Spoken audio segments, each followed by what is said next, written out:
Rruga ndërtuar rreth 20 vite më parë ka degraduar në gropa, atësa qarkullimi në këto kushte dëmton automjetet. Janë banorët e Mesmyselimit që përsërisin shqetësimin e tyre për gjendjen e kësaj rruge, duke theksuar se ajo nuk i shërben vetëm këtij fshati me mbi 100 familje, por edhe bardhëve, si dhe turistëve që preferojnë bukuritë natyrore të kësaj zone.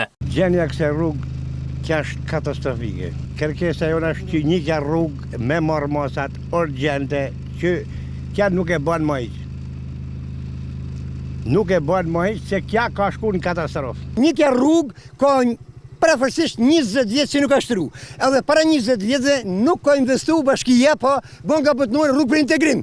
Duhoj s'ka ardhë kush me vu tash 20 vjetë, 18-20 vjetë e kujtej kur kam marrë përgjithësijet, kam thënë diskuton edhe motori që e këtë thënë paguaj taksën e shtetit, këtu s'vendur kush, vinë turistat tu Berinia edhe me motora, shkojnë Cukale These, Pultane, duhet se s'bën me vu dorë Bashkia e Shkodrës. Sa të këtë mundësime doj, fond dresin për këtë dres rrugës e na 500 familje nga fillu nga Bardhajt, në Selimi, Mesi, Drinshka, lujë se tonë pasuri për shku, dasë me vdekje i këto, a krim me lonë këtë nxenje, më ka ardhë ambulansa vjetë për i to, kanë bo 20 minuta, me u prishin vegle, u prishin tërënë, nuk bëhet kësoj. Kjo rrugë konsiderohet edhe si unaz nga ura Mesit deri tek ura Bardhajve për të mbërritur në qytetin e Shkodrës. Përveç qindra familjeve të Bardhajve dhe Posrripës, kjo rrugë është edhe pjesë e hapësirës turistike të rezervuarit të Shtodrit dhe masivit të gjelbër të kodrave përreth, që lidhen me kodrat e Mazarrekut dhe vazhdojnë në drejtim të pyjeve të Shllakut.